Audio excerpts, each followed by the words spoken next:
Do you know, I just loved it. As soon as I read him and I read the script and Michael showed me the artwork of the movie, I just went, this looks terrific. Michael is a very special director. He's incredibly collaborative.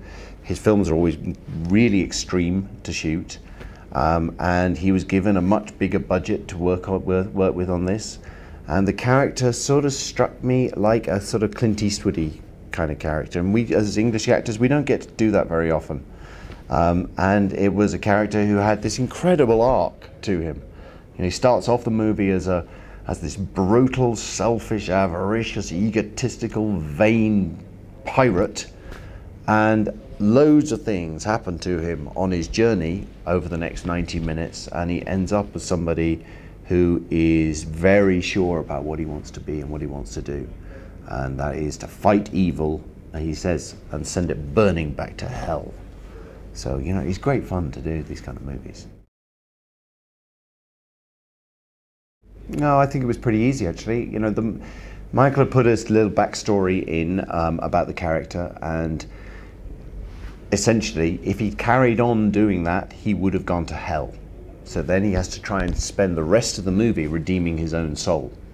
So, you know, that's very easy to find that kind of conflict and very easy to find that kind of reality. And he becomes a Puritan, he becomes, you know, very devout Christian in the film. And again, you know, all of these are many, many layers to him. So, you know, it's not that hard. Yeah, it was very challenging. It was a very challenging shoot. It was 4 months in a Czech winter, -10 degrees. Michael would throw 60,000 litres of water on my head every single day. It would get so cold that the water would freeze the clothes that I was in, so that I had to be unfrozen with hot water and hair dryers. There were many injuries. I cut open my head with a sword, or somebody else cut open my head with a sword. I ripped apart my knee. I stabbed a stuntman in the face, in the cheek, and it went through his cheek and landed on his tongue. He could feel the end of the blade on his tongue. You know, so, but then, you know, when you make up this kind of film, you know you're going to get injured. It's just a question of how badly you're going to get injured. That's the only question. You know, he's an icon. Both him, to me, both him and Pete Postlethwaite were the two people in the film that you just sit and you watch and you learn and you listen and, you know, and don't get in their way. And it's as simple as that. You know, I mean, I think when you're playing leading characters, often what you are able to do is hand a scene over to other people and just take a back seat on the scene and let them do what they do brilliantly. You know, so it was, you know, it's a joy watching people like that working because they know exactly what they're doing.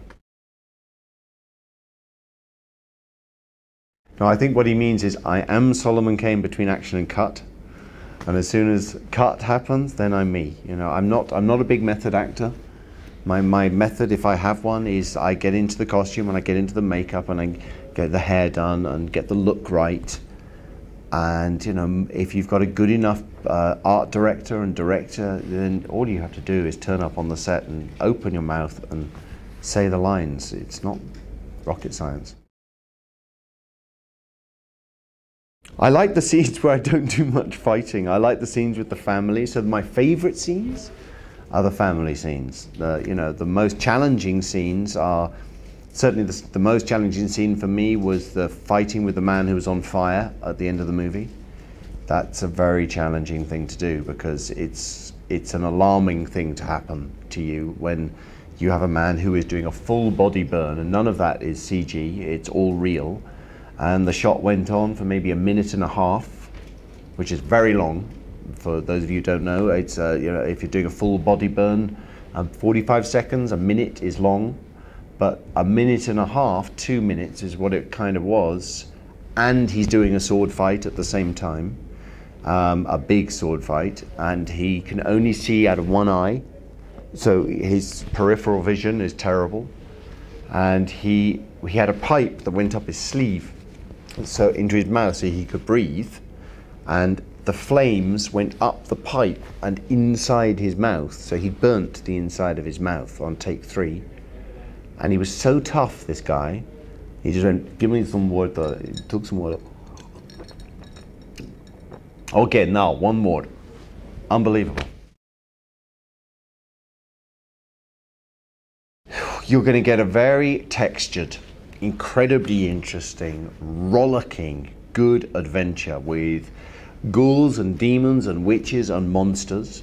It's taken very seriously. We're trying to reinvent the genre here. It's a good, just a really good story, you know. I mean, it's certainly better than sitting at home and watching a game show, you know. Yeah, I've just finished doing a movie called Ironclad, which is set in 1215, and we did that with Paul Giamatti and Brian Cox, so Derek Jacobi, a whole bunch of people. It's like Magnificent Seven in a castle.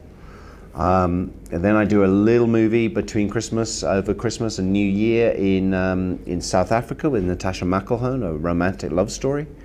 And then I'm doing a movie called John Carter of Mars for Disney Pixar, directed by Andrew Stanton.